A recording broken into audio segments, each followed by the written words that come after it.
Oh my god, hey. Hello. Welcome back to my theatre-themed YouTube channel. My name is Mickey Jo. I'm obsessed with all things theatre. And I am Aaron James. My stagey fiancé.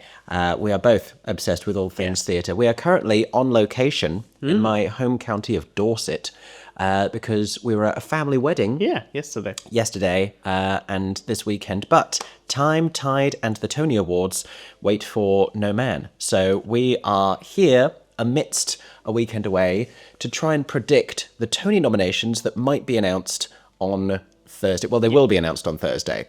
But we're trying to predict what they might be. And it's a very competitive season. It's a very competitive season, and I think we've seen upwards of 60% of it this year. Yeah, we've seen a lot more plays Yeah. than we've ever done before on Broadway in this season. Yeah, but not quite all of the musicals. I think this time last year, because we did a trip in late April, we'd done a better job of seeing more stuff. We'd seen the last one, so more that were opening as we were coming back to the UK. Yeah, we probably have another summer trip pending later this year, so we can catch the likes of Real Women Have Curves, Dead Outlaw, Just in Time, a handful more that I'm forgetting now. But if it seems like we're lowballing any of those shows, it might be because we haven't seen them yet. And so we're basing things off of word of mouth, those that have opened, the way that they've been reviewed, stuff like that. But this is all really just hypothesis based on kind of some nominations that have already been announced from other awarding bodies, how the Tonys have gone previously, and stuff that we've seen. Yeah. But these are going to be our thoughts. As always, we would love to know what you think. People have many opinions about this, as they should. So if you disagree with us wildly, or if you agree with us, or if you want to share all of your predictions, let us know in the comments section down below. Finally, as we head towards the Tonys announcement, we will hopefully be reacting live. We have a very busy day on Thursday when it's being announced. Packed. Hopefully we're going to find somewhere and some time in the day to react to the Tony nominations when they come out on Thursday, and then there will be more coverage leading up to the Tony Awards in June, so make sure you're subscribed here on YouTube or following on podcast platforms. Turn on those notifications, do whatever you need to do to stay up to date with the coverage. In the meantime, are you ready to talk Tony nominations? Let's do it. Okay.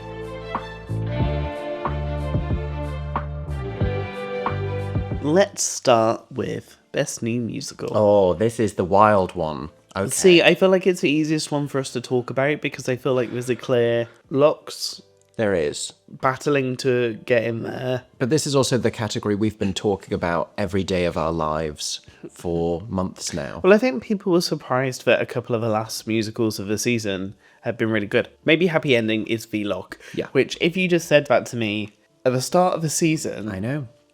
people didn't think the show was going to open. It was this little underdog. It was this unknown quantity, unless you've seen the pre-Broadway productions. But I'm thrilled that we're where we are with it now. I'm so happy. And it feels like maybe the most confident frontrunner even. I feel like that, and then Dead Outlaw is like its twin. I feel like those two are V-Locks, because Dead Outlaw won the awards last season. Yes. And now it's transferred. It's kind of coming in as we're here because of the Tonys. Yep. Like, we're here for the Tonys situation. Yep. They're perfectly timed for it. We also have Operation Mincemeat, which I think still gets a nomination, but it could be a shock upset. I'm not 100% confident about it, but it ought to. In a perfect and accurate world, Yes. it ought to get a nomination for Best New Musical. But I think more of a lock, in my mind, is Buena Vista Social Club. I agree. I feel like Buena Vista is kind of that's going to get a nomination. It's done the season before. It's very solid as a show. Yeah. It feels very well rounded, and it has this element of it being bilingual, which we don't see very often on Broadway. So it has that that new pushing the boundaries of theatre element to it. There's then a whole world of commercial possibilities. I think Death Becomes Her gets a nomination. Death Becomes Her is my one that I personally will be upset if it doesn't get nominated, because then I feel like we're having a discussion of is a show not getting a nomination, not because it's not great, but because it's not arty. Like, is something viewed a bit too like, oh, it's so glitzy and glamorous. Commercial versus... But that is so beautifully put together, and it is a great musical that will do really well. And in all honesty, we know that the Tony Awards part of it especially in the US comparatively to the Olivier's, is to ensure future life of shows. Yeah, I'm not convinced we will see one for Smash or for Boop or for Redwood. We are hearing great things about Real Women Have Curves. And Just in Time. Those are the two. Real Women Have Curves has slipped into nearly every single awards nominations that have come out so far. What do we think gets nominated for Best New Play? The one thing we don't know yet is whether John Proctor is the Villain has been officially categorised as a new play. Yeah. I think it will. I'm sure it will. I think it's silly if it doesn't, because there was rumour of it potentially petitioning to be considered revival, because this is not the first production of that play ever, but then shows develop, especially on their way to Broadway, and the notion that like a show that's only a few years old, that it would have to be the same world premiere production sort of unchanged. But I think it's a challenging concept. And I also feel like that show, for its life and its breadth and the breadth that that show can do, being a new play would help it a lot better and actually target the demographic that it's going for. I think it really ought to be new play. I mean, it's so contemporary. It's so pushing. It's my front runner for Best New Play if it goes into Best New Play. It's interesting that we're seeing the classics rule applied to so many sort of less than a decade old plays recently. Yeah. Eureka Day has already been ruled a revival. Yeah. And last year's revival winner, Appropriate, was, in the grand scheme of things, not that old either. From the same playwright, Brenton Jacobs Jenkins, we have Purpose, which I think will also go into Best New Play. I also think Oh Mary is a lock. Oh Mary is a lock. Oh Mary's the biggest challenge. Yeah, if Oh Mary and John Proctor's The Villain are in the same category, people are not going to know where that's going to go. No.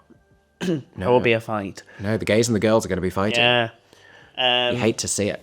English, I think it's a surprise winner. It also showed up a lot in the recent nominations because people wondered whether it would be forgotten because it was so early on.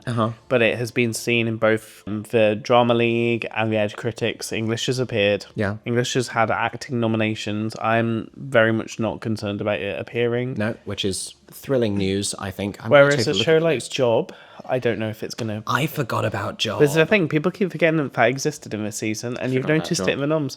I really hope The Hills of California is there. How did I forget about The Hills? I hope The Hills of California is there as well. I think that it will brings be. us to 5. Yeah. I think it is a 5 year. I think. I know. Well, that would mean George Clooney and Grant Heslov snubbed for Good Night and Good Luck. There's not a lot of other surprises on here. I don't think Stranger Things The First Shadow gets nominated for Best New Play. I don't think Dorian Gray got enough love that it would kick. Again, not for Best New Play, not where we're acknowledging the playwright so much. Yeah, I feel like we're mentioning some shows where it's like, I think the actor could get nommed. There's elements for sure. As the nomination for it. Yeah. Stranger Things is my question mark.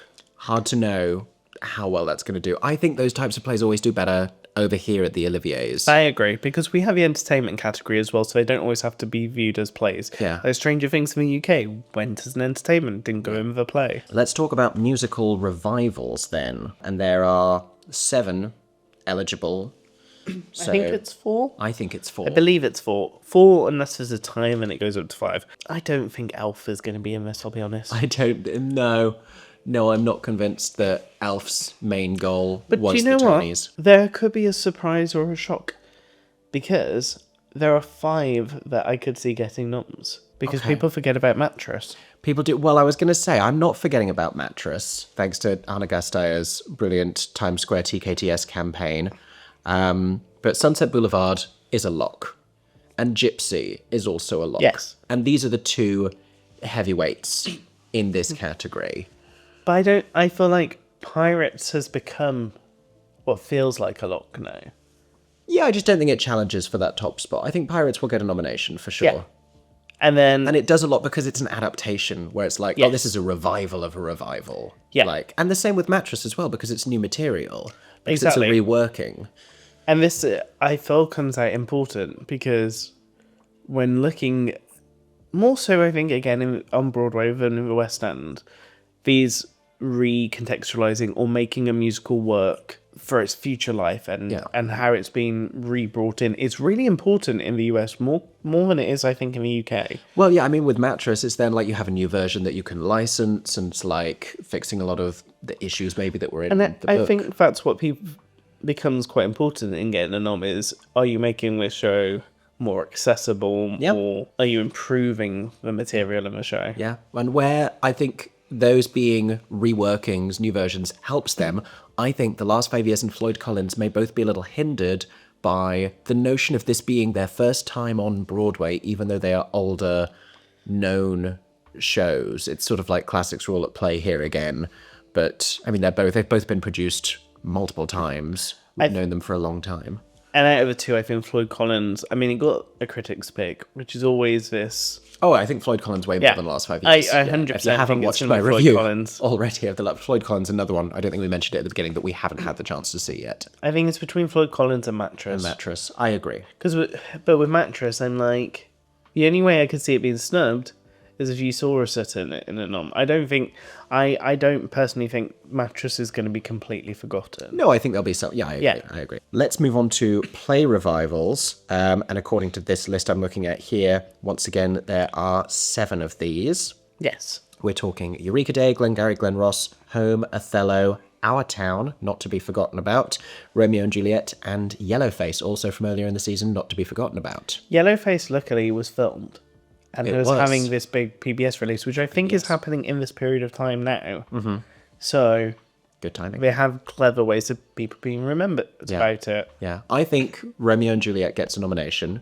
I think so. More readily than Othello. It was reviewed better, and it got a different kind of buzz. Othello, the conversations around Othello are around its ticket prices and around its starry casting, not around the production itself. Yeah. I can see Our Town getting in. I think Eureka Day has made a clever move to go to revival.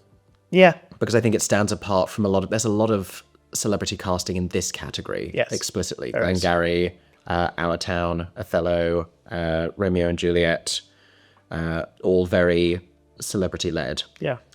I hope Yellowface gets one.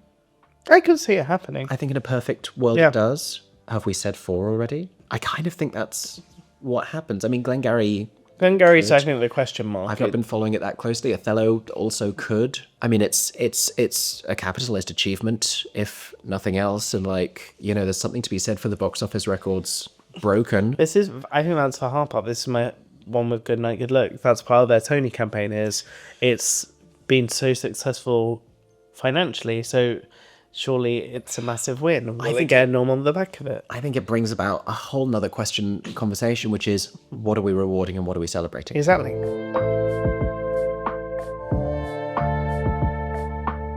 Let's go straight into creative categories. Which one do you want to start with? I felt like choreography is easier to talk about than direction. Let's start with choreography. Why not? Okay, let's look at our little lists of eligible shows here so we don't forget anyone. Okay. This is interesting because a lot of the best new musical locks aren't choreo heavy. You're making happy endings, your mincemeats. Not that I know of Dead Outlaw. But it's interesting because movement can still get in. Like, Mincemeat got a choreography nom at the Outer Critics. Well, that is interesting. Yeah. That is interesting. I feel like a lock that I have is Buena Vista Social Club. You think Buena Vista? I think that choreo has very large moments in the show. It's used heavily. Patricia Delgado and Justin Peck. And also Justin Peck won last year for Illinois, so he's on people's mind. Of course. I think Christopher Catelli for Death Becomes Us. And also, is it Josh Bagass? Yes, for Smash. I think so. It wouldn't shock me if Jerry Mitchell goes in for Boop as well. I think Jerry Mitchell, and I think that's deserved. That Act 2 opener alone, that's a Tony nom. That's a Tony moment. Nom right there. If the show has a moment, you can probably guarantee that it's going to get a nom. Yeah. We've not mentioned any revivals so far, and I think Fabian Aloise could get in for... Oh, I think Fabian Aloise must. I think he must, for Sunset Boulevard. So. I really hope so. I don't know about the dance in Pirates, particularly. Gypsy's interesting. Yeah. Because... There's been very little conversation around its choreography, and this is one of the first times Gypsy has had new choreography. And a very different style, like for Louise. Like, Yeah. different inspirations, because it's more... But then I think if you're nominating that, just personally, rather than not nominate it on the back of that Louise moment, I would go back to a show like Wonderful World. Yes. Which sadly I don't think has the time or the momentum to get much glorious love. choreography. It had great choreography, but then there's been a lot of talk about all the dance in Just in Time as well. Yeah, this is the issue, is if you're early on in the season and sadly close, Yeah. how much memory will you have? Because when we get to set design, there's a show that I'm going to bring up, and I don't know if it will get the nomination that it does actually deserve. And we've also not mentioned Real Women Have Curves because we haven't seen it. We haven't. I don't know. I just haven't heard the conversation there. And in Redwood, is Just get it mentioned. is climbing trees part of choreography? I've not heard people say. It's a technical achievement. Certainly the way that there's vertical staging or That's vertical discussion, choreography. because that's movement direction. Credited. Yeah. Yeah. And there's also dream choreography. There's two separate creatives working on the show. And genuinely, that is so impressive. It is. Like, probably the most pushing the boundaries of movement in theatre. Yeah. No, I think choreography has the capacity to surprise us this year. And I think we're going to burn out of this category without really coming up with a conclusive list. There is a chance that Romeo and Juliet could get a nom in movement. Oh, you're not wrong. Because it is choreographed by a Tony Award winner. The Queen of Moulin Rouge. But there is a chance that a play could appear in choreography. You never write it out. I mean, Dear England, we were rooting for in the UK. Oh, yeah, the Olivier's love to put a play in choreography. So I would not vote out the chance that Romeo and Juliet could sneak in as a play into Best Choreo. Yeah. Let's talk about musical directors in parallel with that. I think Michael Arden for Maybe Happy Ending, for sure. Oh, that type of musical director. Yes, sorry. Directors of musicals. There we go. Directors, and the thing that they've directed is musicals. I was thinking, oh, that's amazing. I didn't know that was a category this year. Musicals. Orchestrations, and their I knew, directors. Okay. That one. Michael Arden, Maybe Happy Ending. And Michael Arden, Maybe Happy Ending, yes. I would really like Christopher Gattelli to get one, because I think Death Becomes Her, yeah. I think a lot has to be said for making comedy work so well. And then I'd probably say Robert Hasty for Operation Mincemeat. I think Rob Hasty deserves one very much for Mincemeat, but Certain we amusing also parts. we can't forget about revivals. Oh, And Jamie Lloyd. Jamie Lloyd, for sure, I think is going to get one. I hope so. for Please do Sunset not Boulevard. snub him. I do think George C. Wolfe gets one for Gypsy also. Yeah, big revival, big moment. Although, could we see, is it Alex Timbers for Just in Time? We could. Boop and Smash are my outsiders of like, could you see a Susan Stroman? Could you see a Jerry Mitchell? Not, I think, when we've got new and revival in the mix there. We haven't talked about Dead Outlaw and we haven't talked about Buena Vista. Yeah. I think they are both going to be very well represented across categories. See, I agree. I mean, my brain sometimes goes, whether fair or unfair, does a director that has a very prolific profile... Like a Susan Stroman, like a big This name. is what I mean. So Susan Stroman and a Jerry Mitchell, when they're back on Broadway with a new show, it does pull focus. And I don't think Stroman or Jerry Mitchell get nominated every single time they're back on Broadway. Fair. No, that's fair. I don't think we see that. That's fair. I just wanted to raise it up as a... Yeah, I think It's very cool. Saheem Ali for Buena Vista Social Club, and also having not yet seen Dead Outlaw and not knowing very little about it. Oh, David Cromer. I think David Cromer for Dead Outlaw. I think based on everything we're hearing. I do think that if a show gets a Best Musical nomination, it is very weird if that show does not also get a Best Direction. Because the two often feel intrinsically together. Sure. That for it to be good enough to get a Best New Musical nom, surely the direction is also outstanding. How can Then the one same not with merit the revivals, and other? there's not enough. Exactly. It's not enough. And sometimes that's even more. I mean, like, sometimes you see the vision of a director even more in a revival. Look at Jamie and Sunset. Yeah. Let's talk about play directors, directors of plays, directors who have directed plays. Or in the UK, this would be called just Best Director. I get off the soapbox. Let's carry on. How do I not know off the top of my head who directed O'Mary? Sam Pinkleton. Yes. Sam Pinkleton. I think Sam Pinkleton for O'Mary, definitely. Yes. Daniel Tamor for... Daniel Tamor. John Proctor is the villain. I could see English, I think, deserves one. Because the direction of explaining how accents work in English. I think English has to be in there. Cleve Adams. Yeah. The Hills of California, Sam Mendes. Also, very much would say Locke. I hope so. But then we can't forget about the play revival Eureka productions. Day. Yeah, I would advocate Sam Gold for Romeo and Juliet. But again, it's tricky. I think there's a couple of obviously yes, and then a whole world of... It could go this way or that way. Yeah. Partly just depends on this whole... Does the show have the snowball? Where it's just any category it's in, it's going to get a novel. Because that does happen. Yeah. People get caught in the love of a musical and it just appears everywhere. They want it to get that big. It got 12 nominations. Let's pick up the pace a little bit and let's talk about Best Original Score. Which shows do you think? Just give me the names. Okay. I think we have Operation Mincemeat. I agree. Maybe Happy Ending. I agree. Death Becomes Her. I agree. And Dead Outlaw. I agree. Yeah, Buena Vista Social Club not eligible here. No. Not an original score. Just in Time, also a jukebox musical. Same as Smash, there's not enough original material. Yeah. I think I agree. My outsider, if it went up to 5, because it might be up to 5, would probably be Real Women Have Curves. Probably Real Women Have Curves. Because I feel like those are the shows that Yeah. people have been speaking about. I'll say I love a lot of these shows, and I think they're very clever, deceptively brilliant scores. It's not a world of like, oh my god, that's the most obviously sensational, incredible original score. Like, we don't have that this year. I think they're subtle in that. Not to say that they're not incredibly brilliant. I do agree. Obviously, I do agree.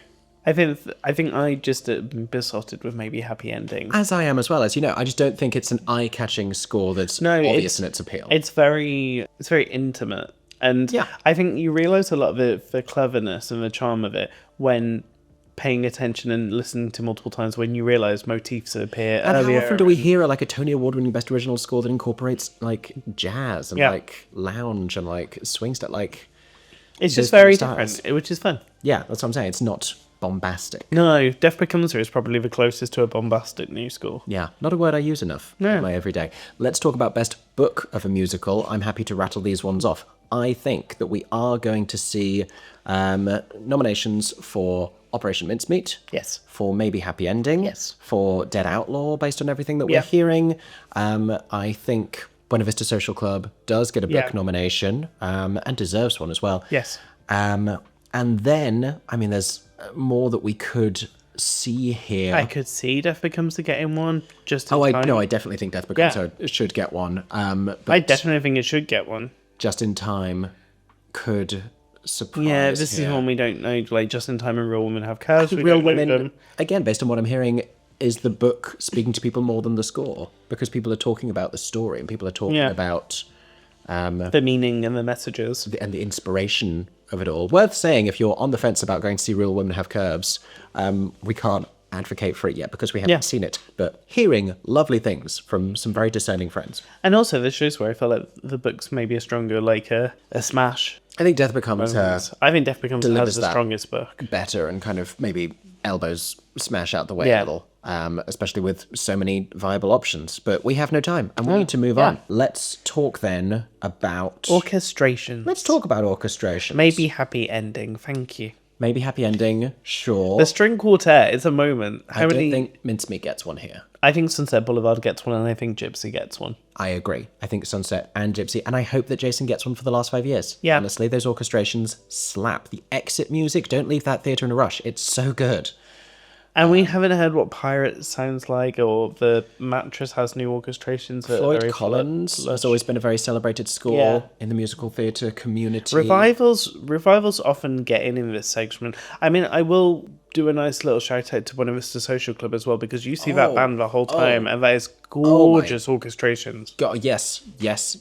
Oh, I hope so. That's a really good point. And then I think any others that we see alongside. I mean, you see a lot of bands on stage this year. That's the theme of Broadway this season. Dead Outlaw as well, I think. If you haven't spotted it, so many shows, you see the band on stage at one point or another. It happens in Maybe Happy Ending. It happens in Boop. It happens in Smash. It happens. So many shows. Wonderful World, we saw the band on stage. All those like jukebox. Just in Time as well on stage. Yeah.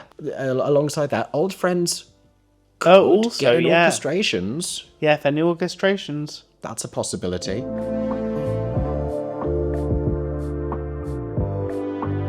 I don't know that I'm willing to debate that one anymore. I think we yeah. have to just bail and start talking about design Set design. of a... Musical. Okay. I feel like this is where, if Swept Away is going to get a nomination, it will appear here. Oh, yeah. I think... I and just Redwood could. Yeah, I just don't know if I'll have forgotten about it. Yeah. Redwood could as well. I mean, there's a few here that could. Boop could do well in its design. Death Becomes Her could. Yes. Yes. Again, we're not necessarily talking about the Dead Outlaws, the Maybe Happy Endings. No, sorry, the Operation Mincemeat. Maybe Happy Ending should get a set design. Maybe a Happy Ending should. So I will flag here, if you love Sunset Boulevard, this is Sunset Boulevard's category for video. The video design is in set design. This is the same. They have ruled it exactly the same as they did for when it was in London. Okay. Which is that it is Sutra Gilmore and Nathan and Joe Joe Ransom. So this is their category. So if they're going to get a nomination for The Walk, for all of that, outside of Jamie directing, this is that category. Then I think that has to get nominated as well. And we've probably said too many. I'll roll in my early grave if we see Gypsy or The Last 5 Years. I'm so sorry to the creatives that worked on those shows, but that's not what I'm about. Pirate's Tale looks quite cute as well. It does, but you know what? We're out of nominations in this category, so let's talk about the sets of plays. I would unironically like to see one for Romeo and Juliet. It was very clever. I'm all about the bears. About those bears. No treble. I would... there's a lot of similar one-room It's who shows. had the best classroom. Yeah. Was it English? Was it Eureka Day? English was it John just Proctor spun as the around. villain? English just spun around. It did. But I loved that Eureka Day. So I love any set where you can see light and trees outside. I love Purpose for the same reason. The Purpose set was very But they're just like gorgeous. So, I mean, there were little details in the Purpose set that I thought were very clever. The John Proctor as the villain set. I wonder if the O'Mary set... I don't think the O'Mary set is like, oh my god, the O'Mary set. But I think O'Mary is going to get so much recognition and love. Yeah, and I think O'Mary's is clever when you think about it has multiple states. Yeah. I don't actually think we'll get a Romeo and Juliet set design nomination, having said all of those now. I do you not? I would like to. I could see this being where we see like the commercial plays like Good Night, Good Luck. Oh, sorry. Dorian Gray will be in this category also. Dorian Gray will be in this category also, and The Hills of California. Yeah, The Hills of California is a lock for me. All those staircases. Yeah. Yeah. Oh my god, Stranger Things. Oh, Stranger Things will be there. Yeah. Okay, so I think we've kind of Stranger had to Things, reevaluate. Stranger Things, Hills of California, Dorian Gray. Dorian Gray, maybe Good Night and Good Luck. I don't know about Good Night. Again, I think it's who had the best classroom. Well, then I'd say English. You're the English out of the I think three of those. English had a better set because it spun around and they had different... I mean, I liked that. And they had... It was... I don't know. I just think they did more. Does it seem like a year where just building like a really nice, realistic one-room set isn't enough? Maybe. Let's sidestep and talk about musical costume design. Death Becomes Her. Death Becomes Her all the way, and obviously also Boop. Boop. Yeah. And maybe Smash. And maybe Smash. This could be where we see recognition for some of those shows. And I think A Wonderful World should, but I don't know if A Wonderful World will. I'm going to talk about that show every time I think it's deserving, because there was some really great stuff there. Buena Vista, oh my god, those costumes in Buena Vista. That wins the Tony Award for costumes I would most like to own and wear in my day-to-day life. And again, I think this is where we don't necessarily see Dead Outlaw. Friends' set design is very glam as well. But we're talking about costumes. I said costume. You said set design. Oh, sorry. Old Friends' costume design is also very good. Yeah, I mean, it's lovely, like glitzy, cocktail party attire. If this was a different kind of part of the season, I would have highlighted like a Tammy Faye. Although, let's not sleep on the Operation Mincemeat costume design. I like the And design. I think it's functional. I'm not saying Sunset, but if Sunset gets a costume nomination, you know that they actually really liked Sunset. Yeah. If Sunset gets a costume design one. The slippers become iconic. And again, I will roll in my early grave is Redwood for this one. I think a Tony for costume design for Redwood. I think I would pass out there and then. Let's talk about the costumes in plays. Stranger Things, The First Shadow. Stranger Things, The First Shadow. Oh, Mary. Oh, Mary. Yeah. Easy up there. The Picture of Dorian Gray. The Picture of Dorian Gray. Yes, one costume design in the UK, Marge Horwell. I did really like the costume design in Purpose. Yes, me too, but then we're going against that more naturalistic world where sort of it's not in competition with the other plays that we've already Romeo said. and Juliet's costume design was fun. Yeah, again, I liked that. I haven't really seen much of the Othello costume design. No, everything looks a little bit grey and sepia. Have we said 4? Oh, Maybe Hills of that's- California. Hills of yeah. Again, very fun for the different time periods. Yeah, I'd like to see one for the Hills of California. What haven't we talked about yet? Lighting and sound. Lighting and sound. Okay, so lighting in musicals. Maybe Happy Ending. Death Becomes Her. Dead Outlaw. Operation Mincemeat? I don't know. Oh, Sunset Boulevard. Sunset Boulevard. Oh my gosh. For sure and completely. Sunset Boulevard. 100%. And obviously, this could really go with how much did they like Floyd Collins? How much did they like... Just in Time, Just in maybe. Time. How much did That's they like? a really nice design. Yeah. Buena Boop, Vista. Boop again, we could see just in all of these Boot could design get in all the categories. design categories, to be fair. Buena Vista should for lighting. Oh, I Buena I Vista's- liked the Buena Vista lighting. Buena Vista was beautifully designed. Yeah. Let's talk about the lighting in plays. Romeo and Juliet. Again, I'm going to say Romeo and Juliet. Yeah. Yeah. Oh, Stranger Things. Stranger Things, The First Shadow, Dorian Gray. Dorian Gray, maybe O'Mary, just with the Yeah. huge O'Mary momentum. I really liked the lighting in, John Proctor. John Proctor is the villain. And Hills of California. But then I think Good Night and Good Luck. I don't know. Yeah, I did really like all the design for Hills of California. I adored. Yeah. So, just a point. I would be happy to see it getting loads and loads and loads. I don't We just know don't if know if we've they'll be said the Hills of forgotten. California an optimistic amount of times. Yes, probably. At this point. And if it is We going just to love make that it play. in there, I would sooner see it for its performances. Yes. Let's talk about sound design for musicals, where the first words I have to say are Sunset Boulevard. Yes. It has to be said. It has to be said. They're doing what Zoom still can't figure out. When Sunset he is in Boulevard, sync yes. With that, yeah. It sounds terrific. And I know we're still in musical, but we're going to say the same about Dorian Gray, so I'm just going to say We that are. now. We are. Those two shows are very Yeah. much in conversation with the way that they bring the story Video to the design. stage. What else are we saying? For sound design, maybe happy ending. Oh yeah, I think maybe Happy Ending. I think they do a very clever use of the fireflies and the robots and, well, you know what I mean, like the voices. Buena Vista. Yes, That's Buena a strong Vista. case for sound design. I think Dead Outlaw, Yeah. maybe, question mark. I'm just sort of throwing it in everywhere where it seems Yeah. like it might be applicable here. Old Friends, maybe, It because could it's a be big... an Old Friends one. There's difficult where there's some shows that are just very similar. Yeah. So it's... Everything else is doing kind of... I'm trying to think of anything that's doing something wildly different or ambitious with its sound design. Gypsy maybe gets one as like your more traditional... Yeah. But then I guess we don't often see revivals getting that many. It's normally... Is there slightly more of a focus on new musicals? I feel in like some of those there is categories? slightly a focus more on new musicals. Yeah. Sound design of a play. Sound design of a play. I want to say John Proctor is the villain. You can say that. You can say that. I'll let you say that. I think Romeo and Juliet... Stranger once Things. again, Stranger Things, obviously. Dorian Gray. O'Mary. We're Yeah, just saying there the we same go. plays There we go. Next. repeatedly. Next. Next.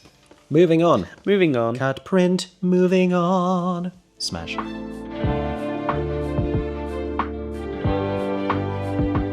Then that brings us to the world of performances.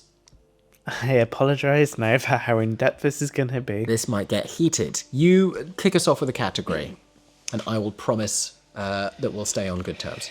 Okay. Let's start with leading actress in a musical, because I can at least list quite quickly. Bringing the fire. Okay, the big conversation is Nicole Scherzinger, Audrey Audrey McDonald.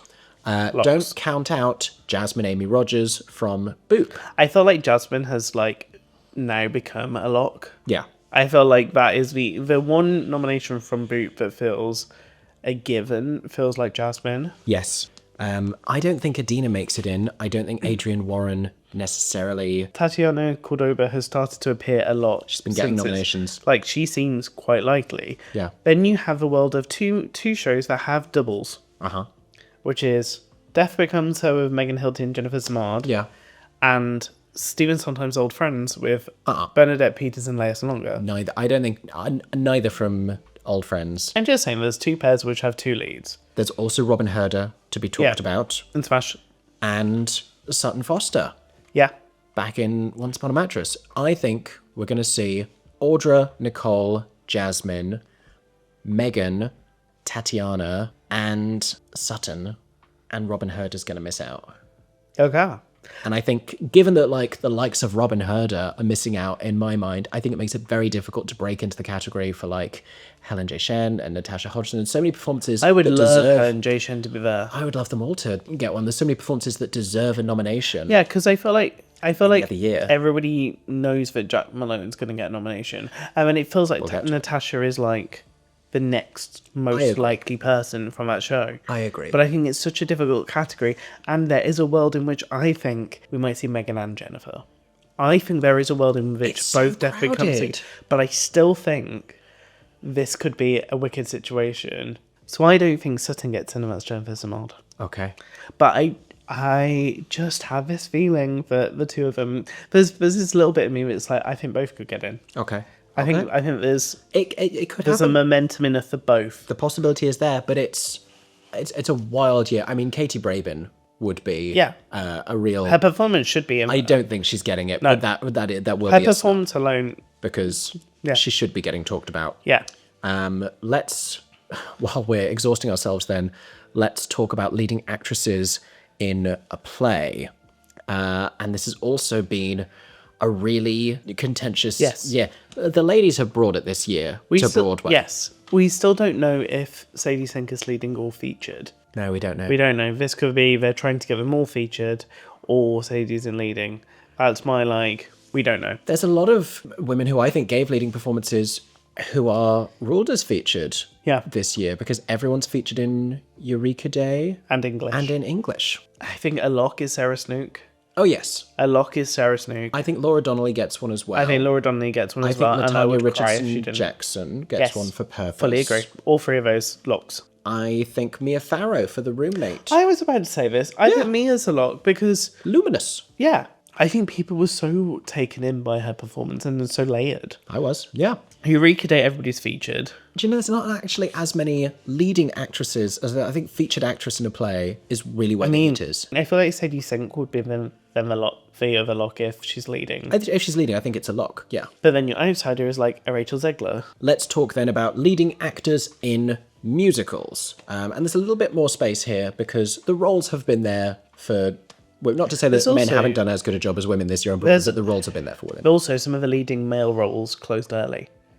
Sure. It's like a James Monroe Iglehart, will he be remembered? Normally, when you lead those kind of Biopics. big, Biomusicals.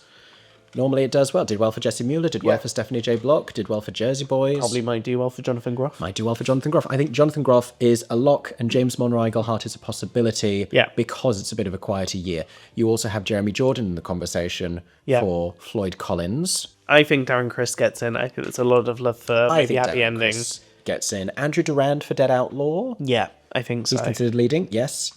We had a lot of female-led shows. I don't know where... It depends on where Brooks is. Have they ruled this We yet? haven't had a ruling yet if Brooks is leading or featured. Brooks Ashmanskas for Smash. If Brooks Brooks- Ashmanskas also seen on Broadway in Once Upon a Mattress this season. I think if Brooks is leading, I think we'll be seen there. Oh, Tom Francis. Tom Francis will be there. Tom Francis, Sunset Boulevard. The Walk. The Walk. The Walk. Yeah. He's walked his way to an award before. Let's jump over to the leading men in plays, where I agree with you from before. Kit Connor, Romeo and Juliet, absolutely. Cole Escola has elected to be nominated in the leading actor category. So Cole will be getting a nomination, and is the front runner. I'm early predicting a win. I think so. We could see like Louis McCartney for Stranger Stranger Things. Things. The First Shadow. Jim Parsons for... it's now battle of the celebrity names. It's Clooney versus Denzel versus Gyllenhaal. I think Jake Gyllenhaal has had the best notices. Had the best reviews, but then this is George Clooney's debut. Yeah, I would like to see Daniel Day Kim nominated. I would for love to see Daniel Day Kim. Yellowface. I can't remember the job actors. Oh, Purpose. Purpose, yes. He's been getting nominations across the board so far. He has. Again, I think that kind of brings us to an end of the heavyweight male performances. And I don't think there's many shock surprises. John Michael Hill. Yeah, there's just not been that many other shows where there's they could be. Yeah.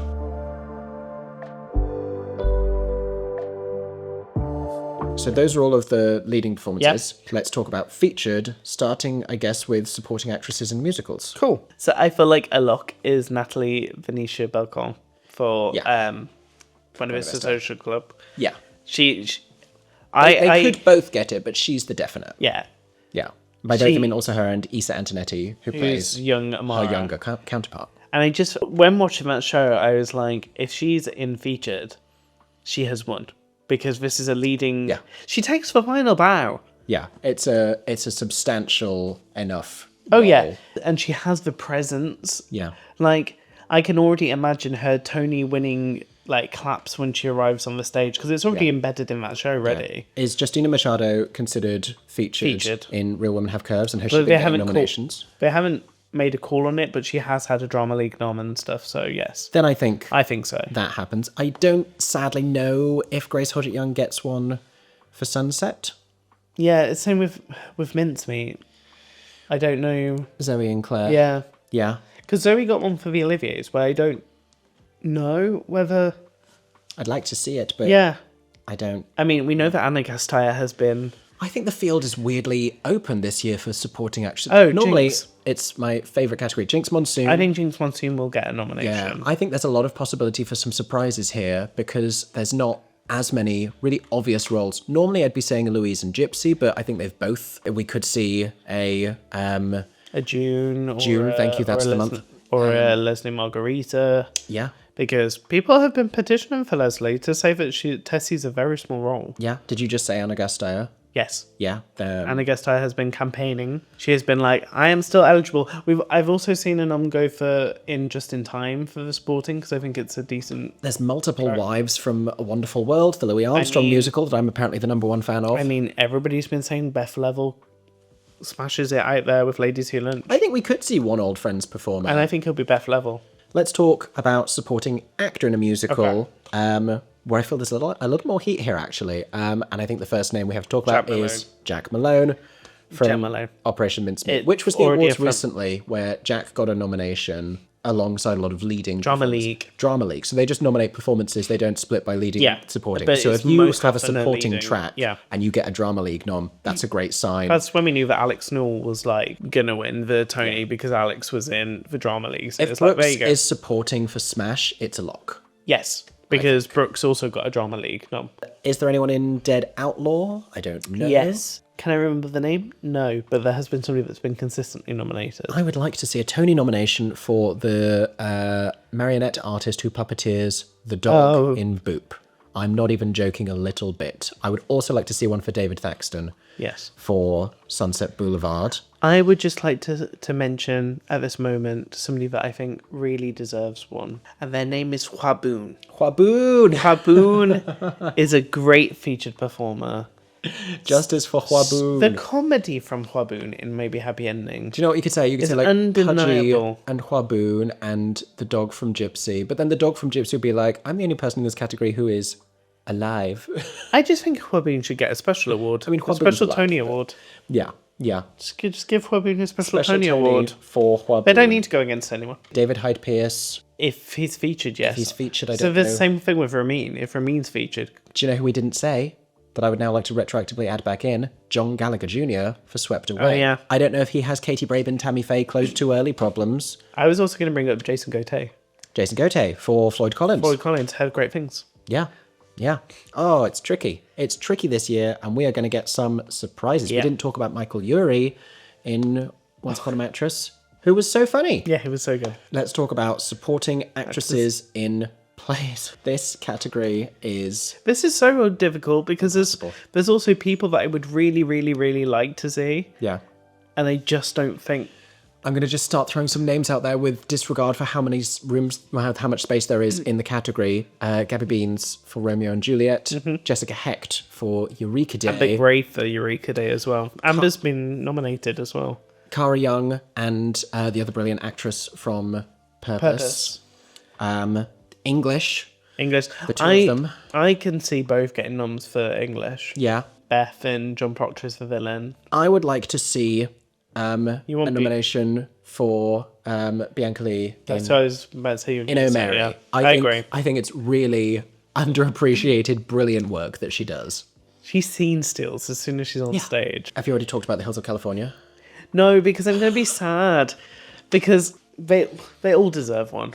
Like, and like, I feel like the sisters in Hills of California, everybody adores them. Yeah. But there's just, I think because there's 3 of them, it's so difficult for them to get in. So I feel like Gloria is the bigger sister. But also the young actress who plays young Joan. Yeah. It's too hard a category. I'm not even going to try and narrow it down to however many there might be. I think every name that gets nominated in featured actress, I'm going to be like, yes, deserved, brilliant. And then I'm going to realise afterwards who didn't make it in, and I'm going to go, oh, that's so hard. Finishing then, bizarrely, with featured actor in a play. I don't know how many thoughts I have about this. Conrad Ricamora.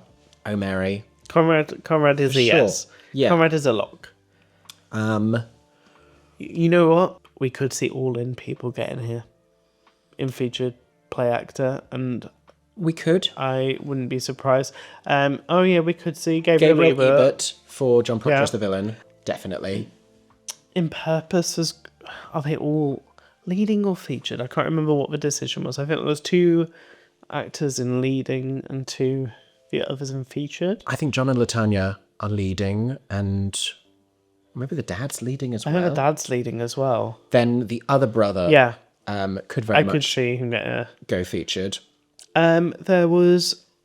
we could see Kieran Culkin. Oh, sure. Because... Sure, Glengarry. And he just got the Oscar. It's very nice. Yeah. I enjoyed everybody in Eureka Day. I was going to say Bill could get one for Eureka Day for sure.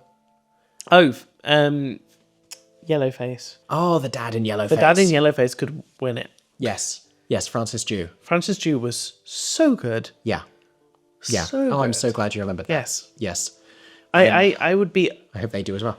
I would be very upset if they didn't get a nomination. Yeah. Because I thought that performance was... I think I'm going to be very upset regardless of what happens, because this is all too much. There's just so many shows, and I don't feel like it's not a year where there's specific... Well, we know these are going to go there. Yeah. So you've got this... There's a lot where it could go anywhere. And I think that's harder, because then there's more people you care about or you think deserve it. Yeah.